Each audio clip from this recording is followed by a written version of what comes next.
السلام علیکم ورحمۃ اللہ وبرکاتہ۔ حضرت سیدنا عبدالرحمن بن احمد رحمۃ اللہ تعالی علیہ وہ اپنے والد سے روایت کرتے ہیں کہ ایک مرتبہ ایک بوڑھی عورت حضرت سیدنا بقی بن مخلد رحمۃ اللہ تعالی علیہ کی بارگاہ میں حاضر ہوئی، اور وہ عورت بڑے غمگین انداز میں یوں عرض گزار ہوئی: حضور، میرے جوان بیٹے کو رومیوں نے قید کر لیا ہے اور وہ زنجیروں میں جکڑا ہوا ہے اور ان کے ظلم و ستم کا نشانہ بن رہا ہے۔ میرے پاس اتنی رقم نہیں، میں فدیہ دے کر اسے آزاد کرا لوں۔ میری ملکیت میں صرف ایک چھوٹا سا گھر ہے جس میں میں اور میرا شوہر رہتا ہے، اور میں اس کو بیچ نہیں سکتی۔ اپنے لخت جگر کی جدائی کے غم نے میرے دن کا سکون، راتوں کی نیند اڑا دی ہے۔ مجھے ایک پل سکون میسر نہیں۔ خدا را میری حالت ظاہر پر رحم فرمائے۔ اگر آپ رحمۃ اللہ تعالی علیہ کسی صاحب حیثیت سے کہہ دیں گے تو مجھ غریب عورت کا بھلا ہو جائے گا، اور وہ صاحب حیثیت فدیہ دے کر میرے بیٹے کو آزاد کرا دے گا، اور اس طرح مجھ بے قرار کو قرار نصیب ہو جائے گا۔ اللہ اکبر۔ اس بوڑھی عورت کی یہ ممتا بھری باتیں آپ نے جب سنی تو آپ نے اسے تسلی دیتے ہوئے فرمایا: محترمہ، اللہ عز و جل پر بھروسہ رکھو، اللہ ضرور کرم فرمائے گا، اور میں آپ کے معاملے کو حل کرنے کی کوشش کرتا ہوں، آپ بے فکر ہو جائیں۔ جب دکھیاری ماں نے ڈھارس بندھانے والی باتیں سنی تو دعائیں دیتی ہوئی وہاں سے رخصت ہو گئی۔ راوی کہتے ہیں جب وہ بوڑھیا وہاں سے چلی گئی نا تو آپ رحمۃ اللہ تعالی سر جھکا کر بیٹھ گئے، اور آپ کے مبارک ہونٹوں کو جنبش ہوئی، اور آپ رحمۃ اللہ تعالی علیہ نے کچھ پڑھنے لگے، اور ہم آپ کے کلام کو نہ سن سکیں، اور آپ رحمۃ اللہ تعالی علیہ کافی دیر تک اسی حالت میں رہے۔ فرماتے کچھ عرصے بعد نا وہ بوڑھی عورت اپنے جوان بیٹے کے ساتھ آپ کی خدمت میں حاضر ہوئی، اور آپ کو دعائیں دے رہی تھی، اور آپ کو شکریہ ادا کر رہی تھی۔ پھر کہنے لگی: حضور، آپ کی برکت سے میرے بیٹے کو اللہ نے قید سے رہائی عطا فرمائی۔ اس کا واقعہ بڑا عجیب ہے۔ یہ خود اپنی رہائی کا واقعہ آپ کے سامنے بیان کرنا چاہتا ہے۔ یہ سن کر آپ نے فرمایا: اے نوجوان، اپنا واقعہ بیان کرو۔ تو وہ نوجوان کہنے لگا: حضور، بات یہ ہے، جب مجھے رومیوں نے قید کر لیا تھا، انہوں نے مجھے چند اور قیدیوں کے ساتھ شامل کر دیا۔ وہ ہم سے بہت زیادہ مشقت والے کام کرواتے، پھر ہم چند قیدیوں کو ایک بڑے شاہی عہدیدار کے پاس بھیج دیا گیا۔ اس کی ملکیت میں بہت سارے باغات تھے، وہ بہت بڑی جاگیر کا مالک تھا۔ وہ ہمارے پاؤں میں بیڑیاں ڈال کر سپاہیوں کی نگرانی میں اپنے باغات، کھیتوں میں کام کروانے کے لیے بھیج دیتا۔ حضور، ہم سارا دن زنجیروں میں جکڑے ہوئے جانوروں کی طرح کام کرتے، پھر شام کو واپس اپنے قید خانے میں ڈال دیے جاتے۔ اس طرح ہم ان کی قید میں مشقتیں برداشت کرتے رہے۔ اور حضور، ایک دن ایسا ہوا جب شام کو ہمیں واپس قید خانے کی طرف لایا جا رہا تھا، یکا یک میرے پاؤں میں بندھی ہوئی مضبوط بیڑیاں خود بخود ٹوٹ گئی، زمین پر آن پڑی۔ جب سپاہیوں کو خبر ہوئی تو میری طرف دوڑے آئے اور چیختے ہوئے کہنے لگے: تو نے بیڑیاں کیوں توڑی؟ میں نے کہا: یہ بیڑیاں خود بخود ٹوٹ گئی ہیں، میں نے تو ان کو ہاتھ تک نہیں لگایا، اور اگر تمہیں یقین نہیں آتا تو دوسرے قیدیوں سے پوچھ لو۔ میری یہ بات سن کر سپاہی بہت حیران ہوئے۔ انہوں نے جا کر اپنے افسر کو یہ واقعہ بتایا، وہ بھی حیران ہوا۔ اس نے فوراً ایک لوہار کو بلوایا اور کہا: اس نوجوان کے لیے مضبوط سے مضبوط بیڑیاں تیار کرو۔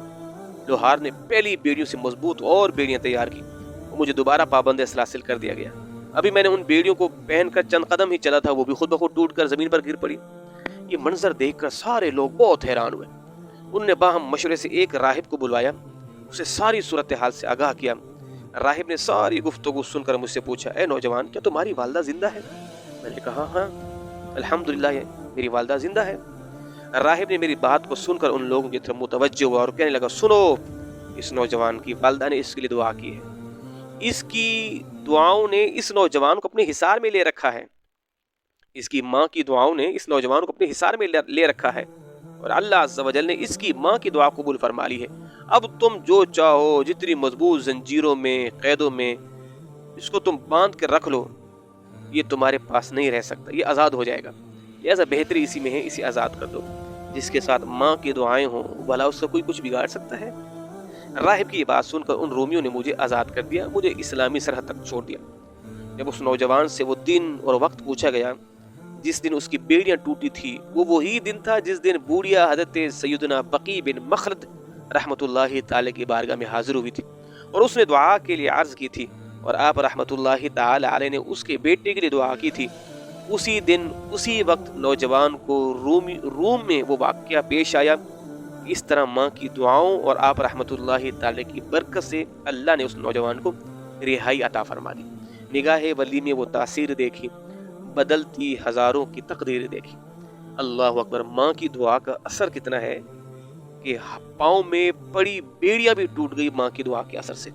اللہ اکبر! اسی طرح کا ایک واقعہ ایک صحابی رسول کے بیٹے کے ساتھ بھی پیش آیا۔ یہ جناب سیدنا عوف بن مالک اشجعی رحمۃ اللہ تعالی کے فرزند ارجمند کو مشرکین نے قید کر لیا۔ جناب عوف بن مالک حضور کی بارگاہ میں حاضر ہوئے اور عرض کی بندہ نواز، میرے بیٹے کو مشرکین نے قید میں بند کر دیا ہے، قید کر لیا ہے۔ اور پھر بتائے حضور آج کل ہم بہت تنگی کے عالم زندگی گزار رہے ہیں۔ یہ سن کر نبی کریم رؤوف الرحیم علیہ الصلوۃ والسلام نے ارشاد فرمایا، اللہ عز و جل سے ڈرو اور صبر کرو اور لا حول ولا قوت الا باللہ العلی العظیم کثرت کے ساتھ پڑھتے رہو۔ یہ سن کر جناب عوف بن مالک گھر تشریف لائے اور اپنی زوجہ محترمہ رضی اللہ تعالی عنہا اپنی بیٹی کی وجہ سے بہت پریشان تھے۔ آپ نے بتایا کہ حضور نے ارشاد فرمایا ہے کہ دیکھو لا حول ولا قوت الا باللہ العلی العظیم کی کثرت کرو۔ تو دونوں نے لا حول ولا قوت الا باللہ العلی العظیم کو پڑھنا شروع کر دیا۔ ابھی تھوڑی ہی دیر گزری تھی، دروازے پر کسی نے دستک دی۔ جب باہر جا کر دیکھا تو آپ کا بیٹا سامنے موجود تھا، اس کے ساتھ کافروں کی 4000 بکریاں بھی تھیں۔ ان کے بیٹے نے بتایا کہ دشمنوں نے مجھے قید کر لیا، مجھ سے بکریاں چروانے لگے۔ آج میں نے دشمن کو غافل پایا تو ان کی بکریاں لے کر وہاں سے بھاگ آیا، انہیں میرے بھاگنے کی خبر تک نہیں ہوئی۔ اللہ اکبر! وہ صحابی اپنے بیٹے کو اللہ کے نبی صلی اللہ علیہ وسلم کے پاس لے کر گئے اور بہت خوش ہوئے، یا رسول اللہ میرا بیٹا دشمن کی قید سے بھاگ آیا ہے۔ حضور سوال یہ ہے کہ یہ جو 4000 بکریاں اپنے ساتھ لایا ہے کہ یہ بکریاں ہمارے لیے حلال ہیں؟ حضور نے فرمایا ہاں تمہارے لیے حلال ہے۔ تو اس وقت اللہ رب العزت نے قرآن کی اس آیت کو نازل فرمایا، وَمَن يَتَّقِ اللَّهَ يَجْعَل لَّهُ مَخْرَجًا وَيَرْزُقْهُ مِنْ حَيْثُ لَا يَحْتَسِبُ وَمَن يَتَوَكَّلْ عَلَى اللَّهِ فَهُوَ حَسْبُهُ۔ جو اللہ سے ڈرے اللہ اس کے لیے نجات کی راہ نکال دے گا اور اسے وہاں سے روزی دے گا جہاں بندے کا گمان ہی نہیں ہوگا۔ اللہ اکبر! اللہ اکبر! نبی پاک صلی اللہ تعالی علیہ وآلہ وسلم نے ارشاد فرمایا، جو شخص اس آیت کو پڑھے اللہ تعالیٰ اس کے لیے غمرات موت بروز قیامت سختیوں سے خلاصی کی راہ نکالے گا۔ اور اس آیت کی نسبت نبی مکرم صلی اللہ علیہ وسلم نے ارشاد فرمایا، میرے علم میں ایک ایسی آیت ہے جسے لوگ محفوظ کر لیں تو ان کی ہر ضرورت و حاجت کے لیے کافی ہے۔ اللہ اکبر! تو وہ آیت کریمہ کیا ہے؟ وَمَن يَتَّقِ اللَّهَ يَجْعَل لَّهُ مَخْرَجًا وَيَرْزُقْهُ مِنْ حَيْثُ لَا يَحْتَسِبُ وَمَن يَتَوَكَّلْ عَلَى اللَّهِ۔ یہ جو آیت مبارکہ ہے یہ نہایت مجرب ہے، جسے کوئی پریشانی ہو، دنیاوی تکلیف کا سامنا ہو، فکر معاش دامنگیر ہو، دشمن کا خوف ہو یا دشمن کی قید میں ہو، تو اس آیت کو کامل یقین کے ساتھ پڑھے، انشاءاللہ اللہ اس کی تمام پریشانیوں سے اسے نجات عطا فرمائے گا، خوشحالی فراخی حاصل ہوگی، اور اس کے علاوہ اخروی نجات کے لیے بھی یہ آیت مبارکہ بہت مفید ہے۔ چنانچہ اس کا ورد کرتے رہنا چاہیے۔